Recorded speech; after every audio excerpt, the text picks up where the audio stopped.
This is a metaphor for your business's journey. Sometimes it feels like you're going 100 miles an hour, barely keeping up.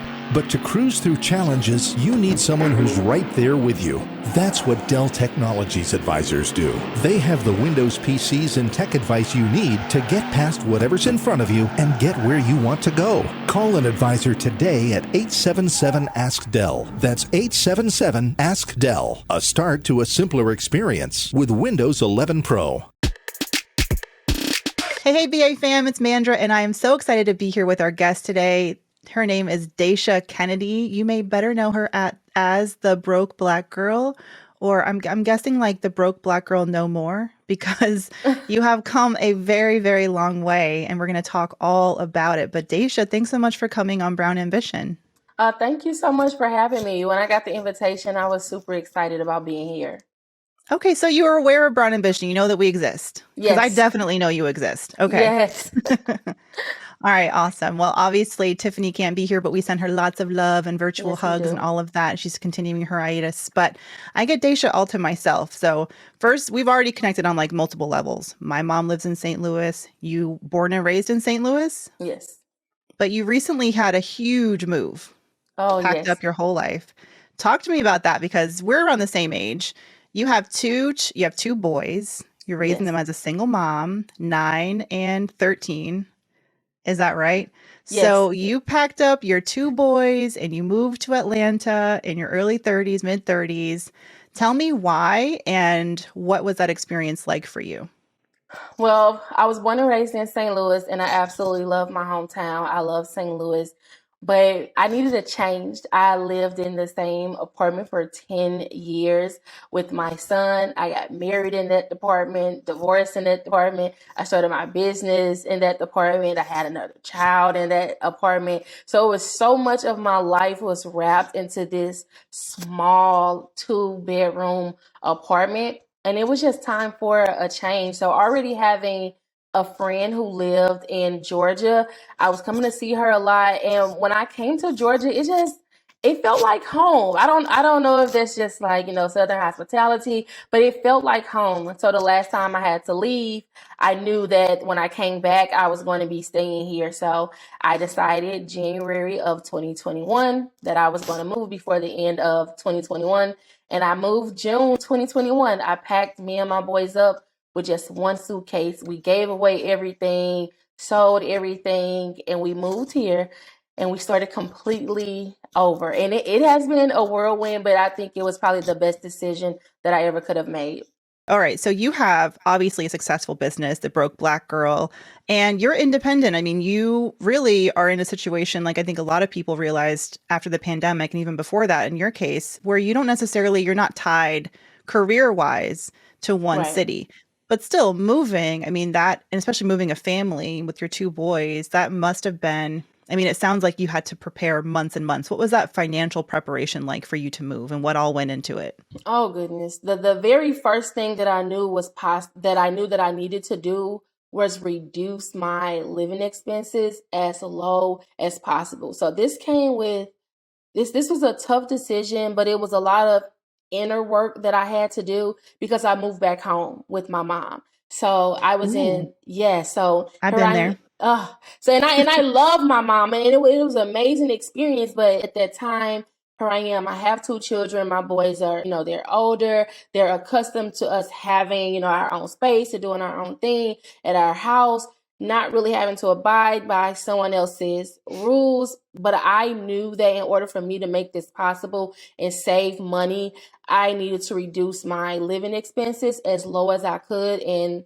what was better than zero? So I gave up my apartment. I moved in with my mom for 6 months, and I was able to save from January 2021 to June 2021. I was able to save $50,000 to prepare for our move. And I'm so thankful to this day for my mom, because without her, that would not have been possible. So preparing for that took a lot of inner work because I gave up everything, all of my expenses, my needs and my wants, and I solely just lived with my mom, slept in my old room, sometimes sharing their room with my sons for 6 months so that we could financially prepare to move 600 miles away.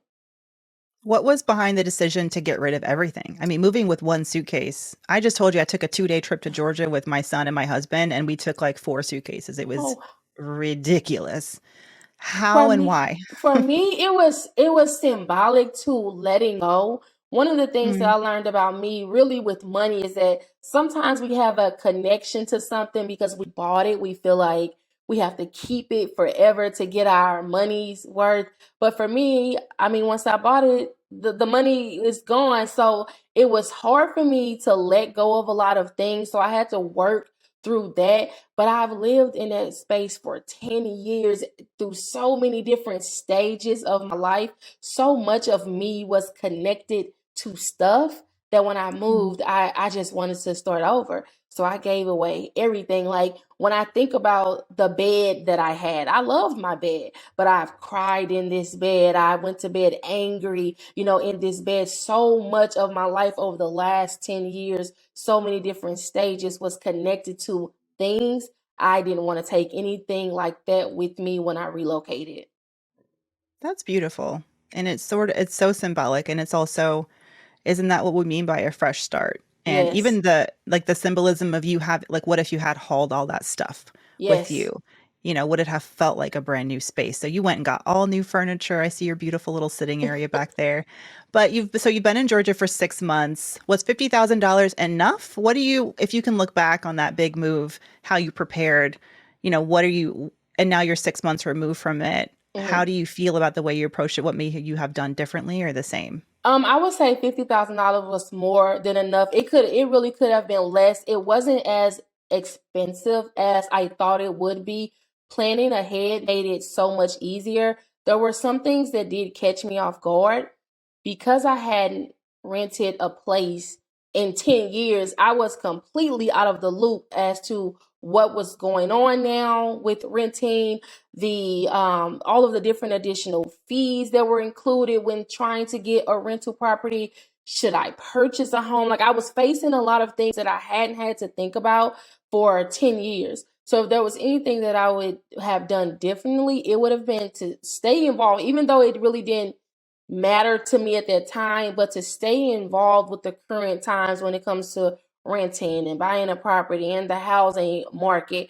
It didn't matter to me before because my rent never changed for 10 years. I had an amazing landlord, so my rent was very low. It never changed for 10 years. So I was completely out of the loop with certain fees and anything that I would have paperwork that I would have needed. So if there would have been anything that I would have done differently, it would have been to continue to just stay involved because you never know when you're going to have to pick up and move. I moved by choice, but sometimes people have to move by circumstances. So I would have stayed involved. But when it comes to the financial part, $50,000 was, I think I over prepared. I mean, it gave me a great cushion because I was able to take some time off work, which is what I wanted to do anyway. So it gave me some time off work without having to worry about money. But I over prepared in the area. But again, that was me not knowing what to expect. Yeah. I mean, for you, obviously, there's been these big milestones in your life. I mean, you got divorced very young. Yes. How long has that been? 10 years? But it was before you moved into that apartment or It shortly was after? my divorce was final in 2014, in 2015. So I was still living in my old apartment. I didn't move out of my old apartment until January of 2021.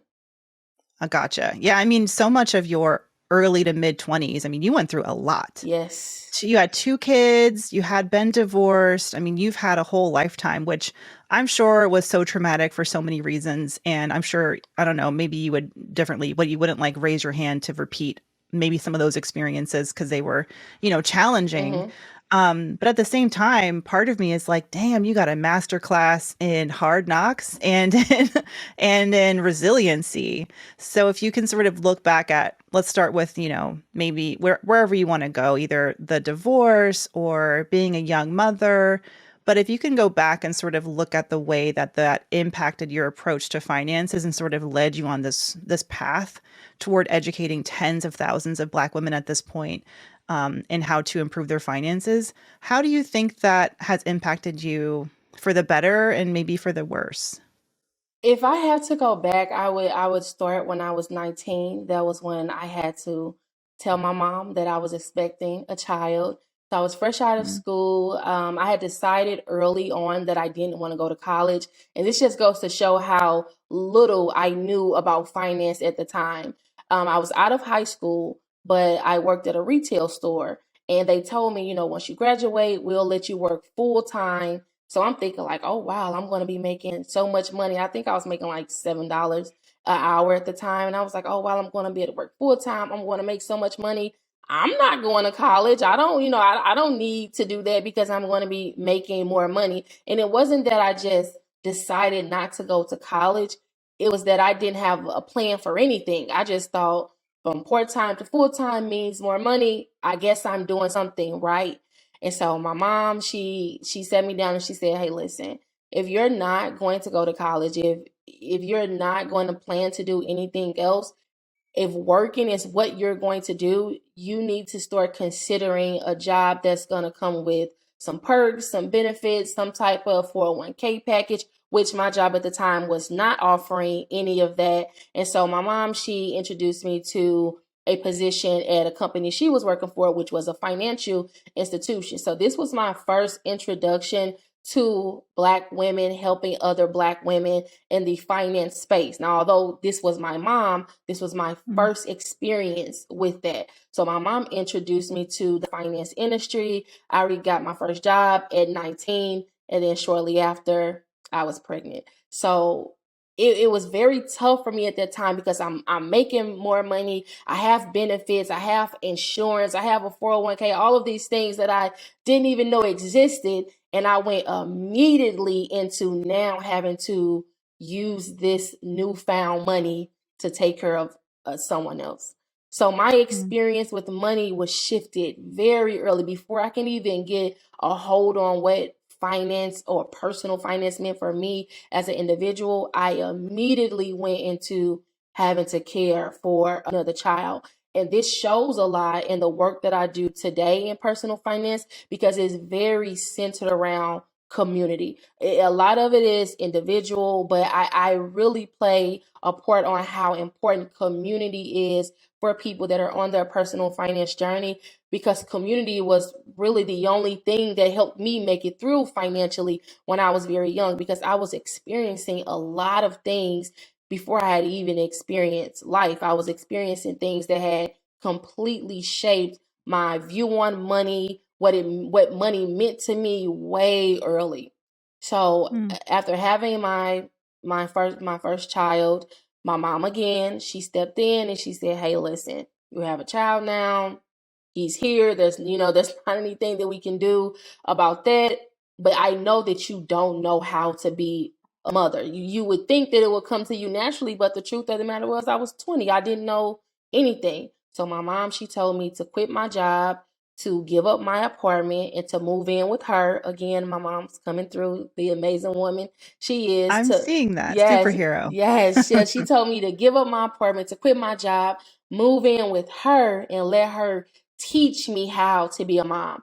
How did you approach getting married at that point? Because with your mom, you had, well, yes, you were in a way being supported, or at least, in Hmm. a safe space with your mom where you're able to save money, you're raising your son.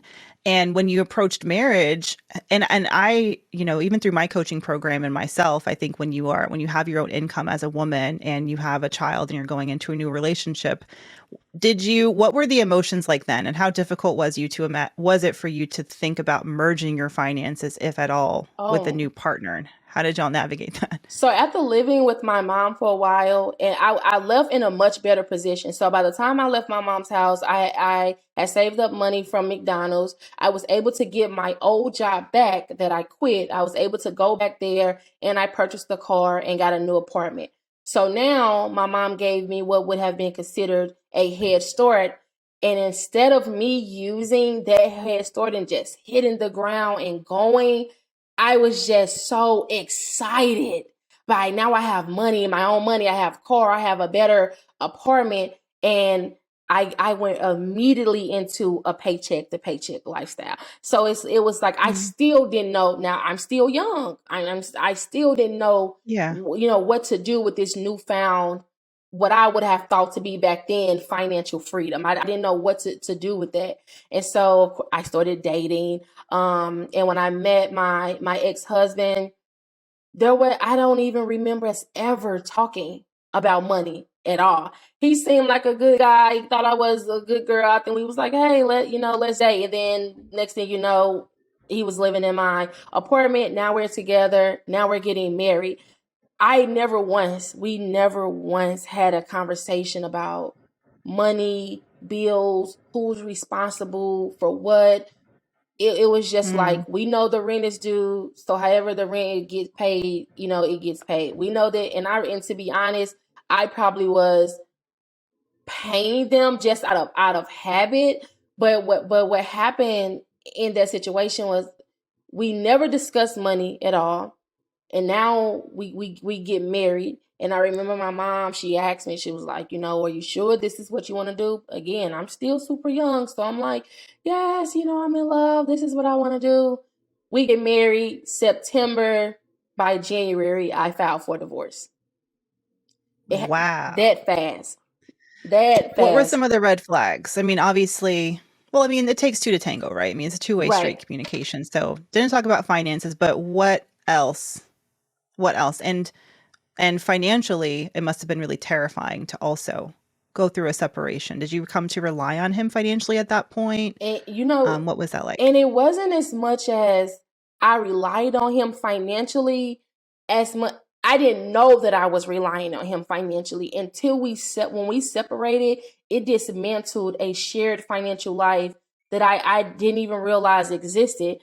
Like at that point, two incomes were coming into the home. So it wasn't just, my money that was taking care of things. So when we separated, I was now 100% responsible for the rent, the bills, childcare, transportation. And so I was hit with a whole ton of expenses that before I only had to worry about 50% of that, to now I'm responsible for all of these things overnight. Because one of the things that I don't think a lot of people consider is that when you go through a divorce, there's the middle part that a lot of people gloss over. So it's not, oh, we got married and we got a divorce. We got married, we got separated, and it took us almost a year to finalize the divorce. So within that year, if you and that person are not on good terms or speaking terms and they completely withdraw their financial support, you still have to figure out how to make it.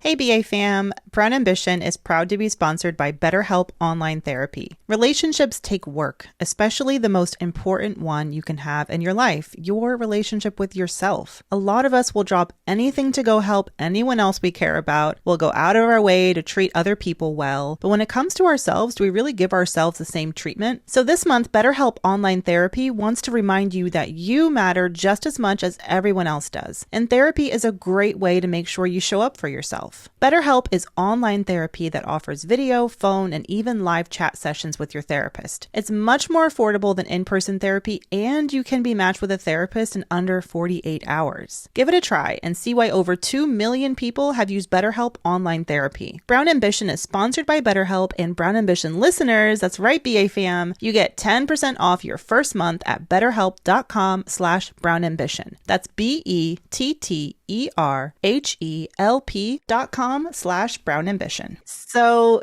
you're at around 25, you're divorced, and you've written about this before. But in the wake of that divorce, you racked up some pretty significant credit card debt. Yes. What was it, $25,000? Yes. This is back in the broke stage of the broke Black girl. No money. When you're really living, no money, 2 babies. Talk to me about how you began to claw your way back out. Because I find this, obviously it's truly inspirational, but you really were starting from not just nothing, but negative. Yes. So when you think about money and when you think about debt, a lot of times you will hear the recommendation of living on rice and beans, cutting out everything so that you could throw all of your money towards debt. Completely went over my head. I was young. I'm like, the debt is there. It's going to sit there. I'm not dealing with it. I was caught up in paycheck to paycheck, payday loans, credit cards.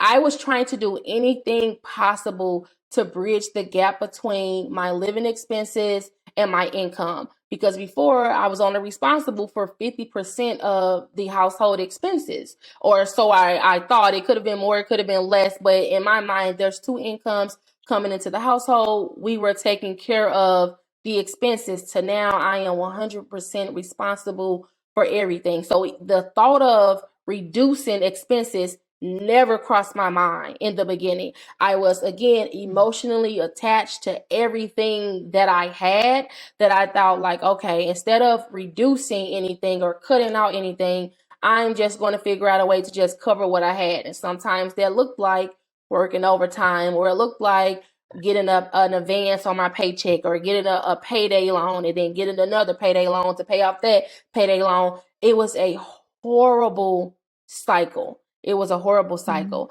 And it wasn't until, and this is going to sound so crazy, but I got to a point in my life where I was like, you know what? I am completely living in a ditch. I'm like, my finances are in a ditch. My life is in a ditch. Spiritually, I feel horrible about where I'm at. I have went through this divorce. And this is what you have to be so careful about, the things that you speak. Because in the midst of me crying about this experience and being in a ditch, I fell in a ditch and broke my foot. No.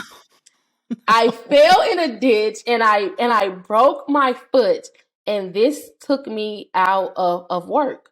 This took me out of work. So it took me out of work. I'm at home. I can't do anything because my foot is broke. So I had no choice but to face the music, because I wasn't going to work. I didn't have any distractions. It's just me at home with this broken foot. And I had a decent job at the time, and I had benefits. So I was going to get disability pay. But it was the wait for disability pay, which was really just 1 week. That 1 week, all of my bills and expenses came crashing down. And then when I sat down and I did the math, and I realized that I was making enough money to cover all of our expenses, I was just spending the money horribly.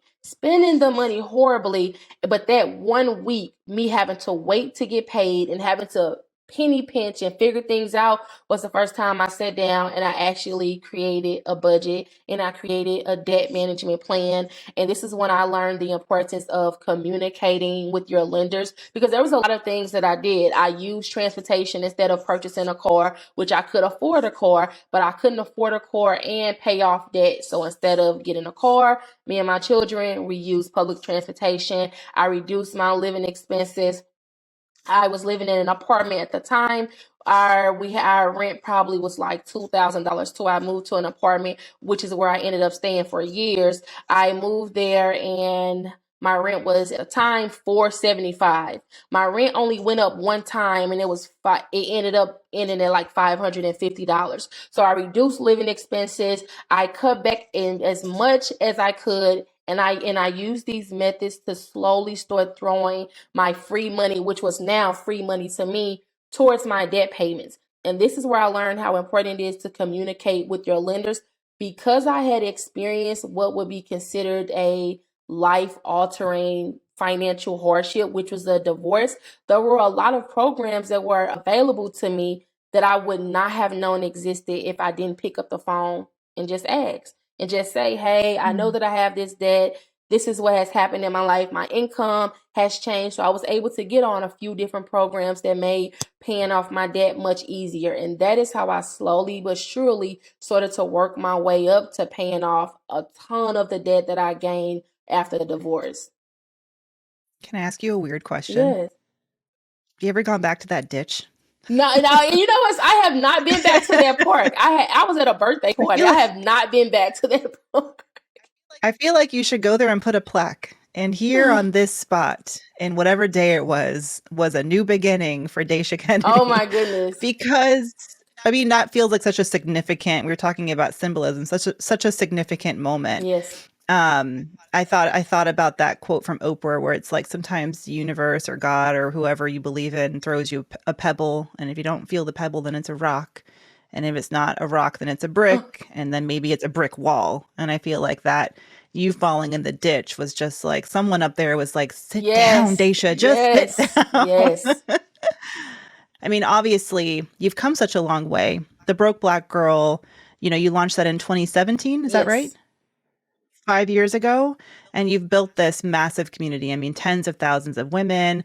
On IG, you're constantly sharing your update of how much debt collectively your community has yes. paid down, which I think is so inspiring. Do you know what the total is So now? the last time we did this, so what we did was a 45-day challenge. And in the last 45-day challenge, we ended up doing a little bit over $1 million. Right now, there's still a challenge going on, so I don't have the final numbers for that because what I learned was it's easier to collect the final numbers at the end of the challenge because showing or highlighting someone else's numbers in the light of what someone else may not be doing can be a little discouraging. And I don't want the challenge to be discouraging at all. So the last challenge we did a little bit over $1 million, and I'm hoping we're probably going to either meet that or pass that during the next challenge. I mean, that's amazing. And I think going back to community, your mom helped you. And then, I mean, you took it a little bit further. You weren't just like, I'm going to help one person, I'm going to help Yes. tens of thousands of women, which is, I mean, phenomenal. And I mean, you are literal brown ambition sitting across from me. So I love that we get to talk to you here. Yeah. Thank you, I Abby. mean, that's what it's about. It's about pulling yourself out of your own Yes. ditch. What a beautiful, I just love a good analogy, just a good symbolism. I do think, going back and putting a plaque at that ditch, just a little Yeah, I remembrance think I'm going to do of that. what came out of the ditch versus what went in. All right, so you're in this new chapter, but how much and this is sort of the challenge too. When you have, I think we're all very familiar with a pull yourself up by the Hmm. bootstrap, pay your debt off, especially as Black women. I mean, I think the storyline of our struggle and our perseverance, like media Hmm. loves it. Tell us about all the debt you had. Tell us about being a teen mom. It sort of feeds into that Hmm. storyline of like Black struggle and Black trauma and all of that. But and now you being on the other side and now you're building wealth. Saving $50,000 to you. I mean, 10 years ago, could you No, have imagined? Like that's no. incredible. And you've built this business. You're working on all these exciting projects. But now, how have you had to like shift your mindset for wealth building and no longer struggling? And what has that been like for It's you? been hard. So it really has been a struggle because for so long my mind operated in a survival instinct where I was scared to spend money because I always thought like, well, what if something happens and I need it? Or what if even though I'm not married, but it's like, what if I get divorced? Or what if I have to pick up and go? Like I always operated out of a survival mode. So now that my income has increased, I'm doing amazingly well with my business. I have the flexibility of having my own time, of owning my time. Like the proof is in the pudding. Things are good and I can see that and I know that. But it has been an everyday push for me to tell myself that Daisha, you deserve these things. You worked hard for these things. Your children are deserving of these things. And not just things as in material things, but lifestyle, happiness, peace, all of the things that my income increasing or my situation improving has granted me, I am deserving of those things. So, as much as I would like to say that the shift has been amazing, I think that I would do a disservice of what it actually means to recover from any type of financial trauma. That's to me is it's a lifelong journey because that's something I actually did experience. So knowing that that type of trauma is real and it exists and it's out there, it is a lot of work to shift from survival to stability, but I find so much joy and so much peace in knowing that these things that I have been granted I am deserving of. And so that is something that I work on every day to make sure that I find peace in knowing that I did the work Yeah. and it feels good to be able to experience the fruit of my labor. What does your support system look like as you're on this now journey toward wealth building? For me, I got a financial planner a long time ago before I even had, quote unquote wealth. But, she's someone who I feel like can remind me that I'm worthy of things and she helps like fight against that evil voice in my head that's like, Yes. what if, because I had the same fear as child of divorce. Please, what if, da da da da da. But do you feel like you've got, either people that you've hired or advisors or people in your immediate circle that can help you get to that next level? Oh, yes. So I definitely have a financial advisor. So she helps me with all of the practical things surrounded around money. And then I have a therapist, and we focus a lot on the emotional side around money. So between them two, I have a very good balance, as well as, my family, my mom, of course, she's still Cherise. there. She's still there. She's still helpful. And just hearing, that she's proud of me and she's always cheering me on, it keeps me at a real good space. Like, I feel amazing about where I'm at now, but I do know that the journey to financial recovery or just getting over any of that trauma is long. Like, for me, it had to be more of just looking in the mirror and saying affirmations. Like, I needed more than that. So being able to unpack the practical side with my advisor and unpack the emotional side with my therapist, as well as being surrounded by the love and support from my family, it has done wonders for me. So having that as my support system, and then my children, seeing them, my boys, they're happy, and I can say yes to things without it being a grievance for me later on financially. Like, seeing that on them, and like, my boys have their own rooms. Like, before, we lived in a small 2-bedroom apartment. We were so crammed up. So now seeing my boys in the backyard or in their own rooms or in the driveway playing basketball, like, it's things like that, like knowing that I did the work to be able to give my boys things that 10 years ago I could not have imagined. I find so much peace in that. And I can sit back and say, Daisha, you did the work, and it is okay to enjoy the fruits of your labor. And being able to see my children thrive on the other side of my sacrifices is just all of the support that I need. That's beautiful. I want to leave it there. I mean, I don't want to leave it, but I got to leave it there. Daisha Kennedy, the broke Black girl, thank you so much for joining Brown Ambition and sharing Thank your story you. with us. It's been such a wonderful conversation. Thank you so much for having me. I appreciate this so much. Take care of Georgia for me, okay? Say hi. I will. Thank you.